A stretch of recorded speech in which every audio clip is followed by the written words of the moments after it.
Ini lebih kenalnya orang ini kampusnya Iwan Fals nih. Iya.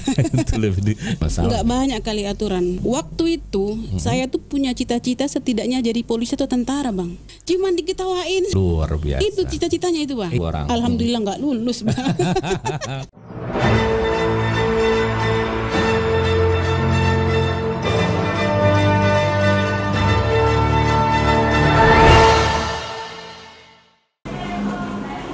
Assalamualaikum warahmatullahi wabarakatuh. 102,8 FM Satsrasi Suara Satu Kata Penumpang pasti selalu di hati. Udara dari Studio 1 Lantai 2 Gedung Start FM di Jalan AM Dalam, Kelurahan Kota Siantar, Pandemungan, Natal. Pagi Madinah pagi, kembali berjumpa dengan Ruang Fals. Selama 1,5 jam ke depan hingga formasi pukul 11.30 di program Talk Show Dialog Interaktif. Selama 1,5 jam di hari ini, hari Kamis edisi 19 September 2019. Tanpa terasa kita sudah berada di pertengahan ya, di pekan terakhir di bulan September ini. Tentunya kami berharap untuk sahabat semuanya, terima kasih atas kebersamaan dan atensinya di ruang paslah ini. Kita hadirkan cerdas dan inspiratif mengungkap cerita di balik berita. Baik sahabat Istat FM, keberadaan perempuan di parlemen dipandang sebelah mata. Ini stigma yang sangat tidak stigma negatif bah. Meski alokasi calon legislatif untuk perempuan ada kewajiban 30% itu jumlah kuotanya. Dan pemerintahan sekarang oleh Presiden Jokowi juga membuka ruang yang begitu besar bagi perempuan dalam kabinet kerja. Tetap saja tabu terhadap perempuan dalam dunia politik. Ini tabu dalam arti ini apalagi di kondisi masyarakat kita di Mandailing Natal. Terlebih lolos menjadi wakil rakyat tetap saja tidak bisa dihilangkan begitu saja. Terlebih juga untuk daerah tingkat 2 di Kabupaten Mandailing Natal yang doktrin perempuan tidak layak masuk kancah politik masih sangat melekat. Periode 2019-2024 ini menghasilkan 6 anggota DPRD dari perempuan. Ada peningkatan 100% dibanding pemenang tahun 2014 yang lalu hanya berjumlah 3 orang, 2 diantaranya anggota DPRD periode sebelumnya. Nah, hari ini salah satu perempuan pemilik kursi DPRD Kabupaten Mandailing Natal, putra-putri terbaik dari 40 orang yang menjadi wakil rakyat di DPRD Kabupaten Mandailing Natal telah hadir di studio Radio Start FM di acara Ruang Paslah dalam tema Zubaidah Nasution, perempuan, jurnalis, dan politik. Ini narasumber kita sudah berada di studio. Assalamualaikum Ibu. Waalaikumsalam warahmatullahi wabarakatuh. Selamat pagi. Pagi ya? Ya, selamat pagi, masih pagi ya Bang ya. Selamat pagi untuk pemirsa dimanapun berada. Sebelumnya terima kasih untuk Star FM. Saya merasa terhormat bisa diundang ke sini. Alhamdulillah. Ada yang terhormat nih. Apresiasinya luar biasa nih. Iyalah. Terutama untuk kaum perempuan, Bang. Terima kasih sekali, Bang. Iya, Bang. Ayo. Nah, ini kita akan bincang-bincang selama 1,5 jam. Waktunya kami sita dulu ya. Di tengah kesibukan beliau ini menjadi wakil rakyat dan beberapa agenda di DPR.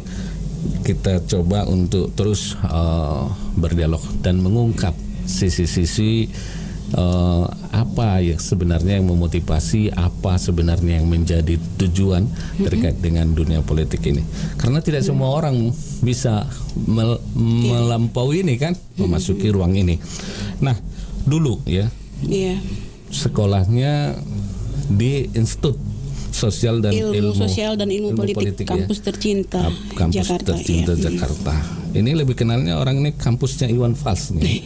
Itu lebih dikenal orang. Banyak selebriti di situ. Banyak selebriti. Tapi Iwan Fals memang jadi ikon kampus itu ya, karena memang kampus yang unik itu, Bang. Unik ya.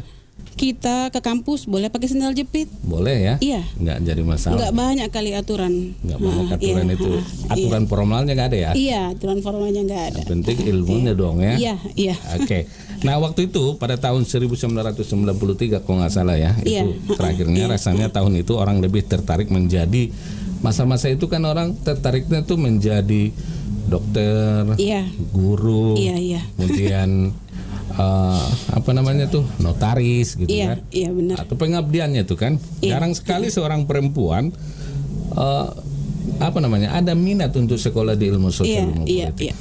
Nah, pertanyaannya nih, lalu kenapa memilih sekolah itu? Institut itu kan belajar ilmu sosial dan politik. Iya. Ini bagaimana ceritanya sampai terpikir bisa masuk sekolah di institut itu? Sebenarnya begini ya Bang. Iya. Kalau boleh, dulu tuh saya sama sekali nggak bercita-cita untuk sekolah Di situ. Waktu saya SMP dulu pernah terpilih menjadi Pramuka Garuda. Pramuka Garuda. Iya, dilantik oleh Gubernur almarhum Rajenal Siregar Iya. di Sidikalang. Salah saya satu-satunya yang diutus dari Kecamatan Penyambungan untuk dilantik. Waktu itu kita masih Tapanuli Selatan ya? Iya, masih Tapanuli Selatan. Pulang dari dilantik jadi Pramuka Garuda itu Bang. Alhamdulillah waktu itu SMP 1 masih di rumah sakit. Guru-guru mempercayakan saya itu dalam hal baris berbaris terutama untuk melatih, untuk melatih teman-teman. Pada akhirnya sering kerjasama dengan kepolisian. Bayangkara, Saka Bayangkara ya. Iya. Waktu itu saya tuh punya cita-cita setidaknya jadi polisi atau tentara Bang. Cita-citanya? Iya. Luar biasa. Itu cita-citanya itu Bang. Iya. Cuman diketawain. Kamu itu postur tubuhnya pendek, nggak bakalan bisa katanya. Bisa gitu ya. Selama SMA itu nggak pernah saya kasih tahu sama keluarga saya itu Bang. Berupaya waktu itu ya. Bagaimana biar tinggi badannya? Iya, terwujud cita-cita itu ya. Iya. Karena yang dia kasih tahu alasannya itu postur tubuh saya tidak mungkin untuk melamar menjadi polisi atau tentara gitu Bang. Itu ceritanya kenapa bisa masuk ke memilih jurusan ilmu sosial ilmu politik ini? Nah, jadi begini Bang. Iya. SMA kelas 1 itu saya sekolah di Padang. Di Padang ya. Di SMA sini saya pindahan. Iya. Saya tidak masuk Sempat ke program. Iya. Berarti udah masuk alumni Pasmada ya? Iya, sudah alumni Pasmada. Ada loh Pasmada calon bupati. Oh iya. Oke, siap. Iya. Jadi gini Bang. Jadi alasan guru-guru pada saat itu saya tidak dimasukkan dalam program bebas testing karena saya adalah pindahan. Iya. Akhirnya saya merantau ke Jakarta tuh Bang. Merantau ke Jakarta tuh dengan harapan kebetulan juga waktu SMP saya pernah utusan dan juara 1 ke Sidempuan dalam hal matematika. Iya. Jadi saya mau ke statistik. Sebenarnya ke situ ya? Iya, sebenarnya ke situ. Kecenderungan eksak ya. Iya, kenapa pindah sebenarnya ke sosial situ gitu Bang. ya? Waktu itu di Senayan ujiannya beribu-ribu orang. Alhamdulillah nggak lulus Bang. Tapi ada hikmahnya kan? Nggak lulus. Akhirnya kebetulan saat itu almarhum ayah saya sudah tua ya Bang ya. Pengen kuliah di tempat yang bonafit. Ya, saya memikirkan orang tua gitu. Saya paling tidak suka menyusahkan. Soalnya apa? Pada saat itu biaya kuliah mahal juga Bang. Sampai sekarang juga gitu ya Bang. Iya, lumayan mahal. Akhirnya kebetulan ada abang saya yang mengajar di situ. Jalan-jalan lah ke situ. Di ISIP ini ya? Di ISIP ini, di kampus tercinta ini. Jalan-jalan. Entah kenapa kok saya tiba-tiba suka sekali dengan gaya anak kuliahnya gitu kan. Itu daya tarik pertamanya. Iya. Terus saya tanya-tanya, nanti ininya jadi apa? Jadi wartawan. Ya kan gitu Bang. Bisa jadi humas, bisa kerja di kantor sebagai public relation. Tapi saat itu saya memilih memang penerangan.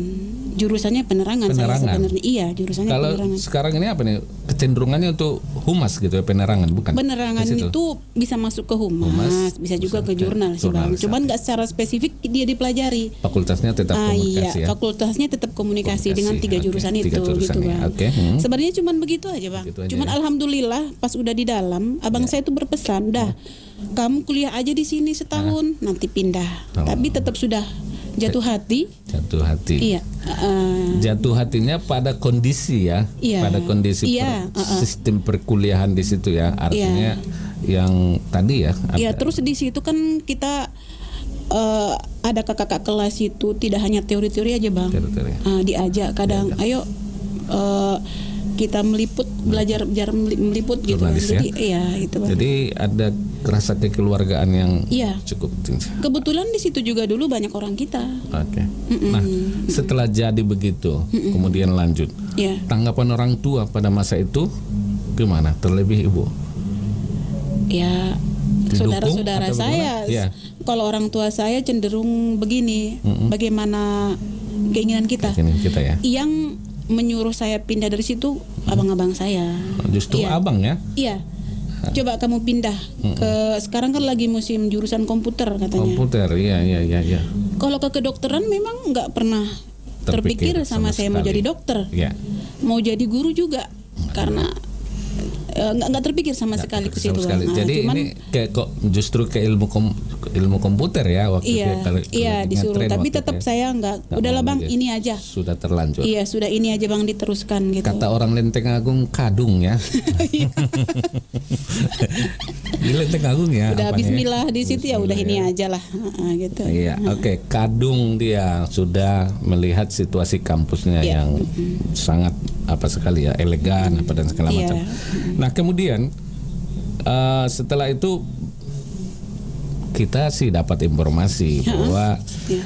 Anda juga orang yang selalu bergelut dalam dunia organisasi gitu ya. Iya. Di internal kampus gitu ya. Jauh-jauh ke Jakarta untuk belajar ilmu sosial, ilmu politik, menjadi salah satu pionir ya.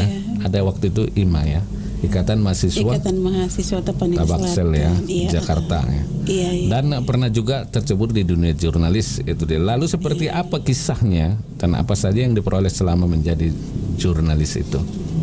Begini bang. Ya. Saat itu memang saya itu kalau dibilang ikut-ikutan sih enggak juga, Enggak tapi juga. terkait dengan mata kuliah yang kita dapat di kampus Mata itu, Bang. kuliah. Iya. Jadi ingin, kalau ingin mengaplikasikannya secara langsung iya, gitu ya. sering diajak kakak-kakak kelas, Diajak, ayolah, ayo meliput Iya, gitu iya, ya. nah.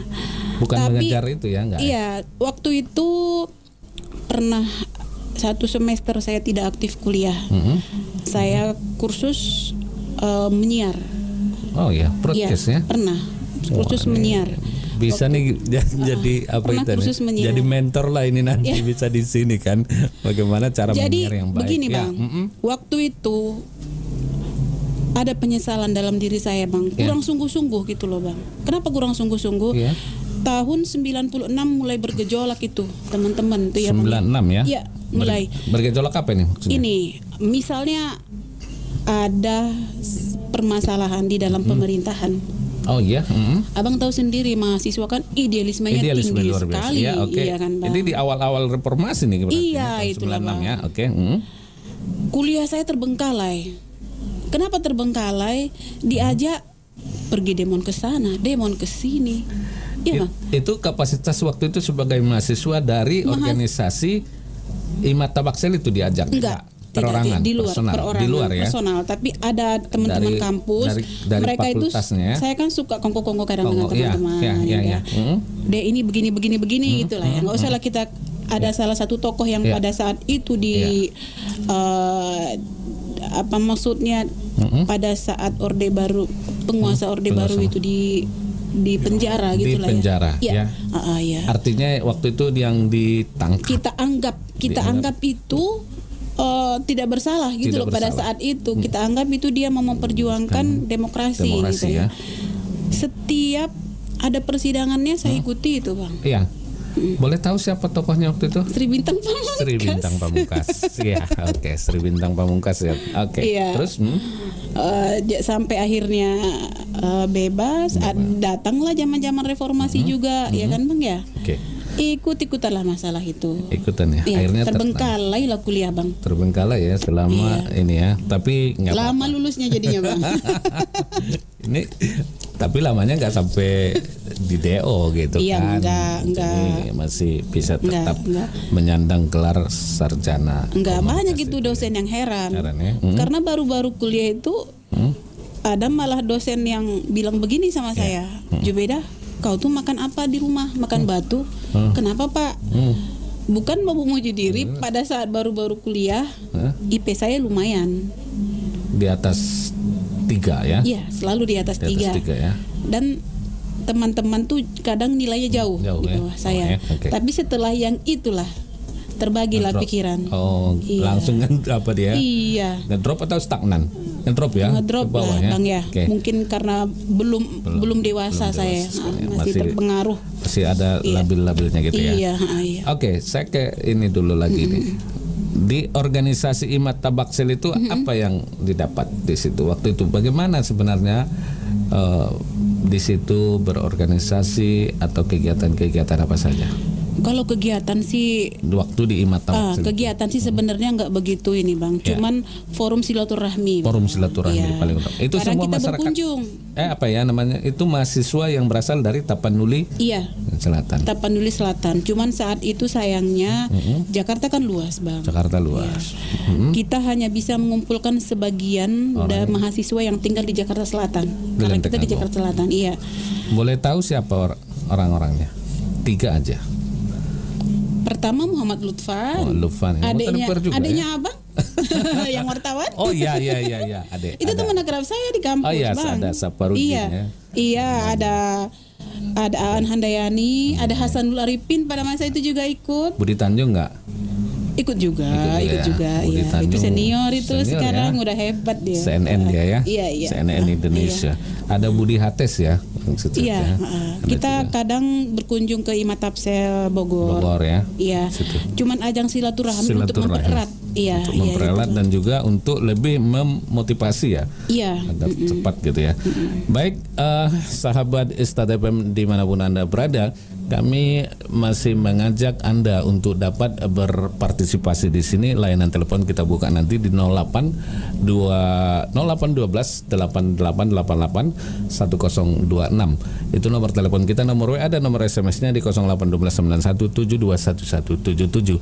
Anda bisa berpartisipasi dan berinteraksi langsung dengan narasumber kita yang telah hadir di studio, yaitu Jubaidah Nasution, perempuan dan jurnalis dan politik itu dia. Dan untuk berikutnya dari informasi ya yang didapat oleh tim Ruang Paslah, didapati kalau Anda pernah menjadi reporter, menjadi jurnalis sampai terbengkalai tadi ya, 1 semester 6 bulan juga itu ya, lama juga terbengkalainya, dan salah satu pionir di organisasi. Nah, selanjutnya perempuan, apa saja yang menjadi kesulitan yang dihadapi saat menimba ilmu di Jakarta dan saat menjalani profesi atau ikutan tadi, baik dia sebagai jurnalis, ikutan di organisasi, kesulitan apa saja. Tapi ditahan dulu. Oh iya. Jangan dulu. Kita tunggu saja, tetap di Ruang Faslah, cerdas dan inspiratif mengungkap cerita di balik berita.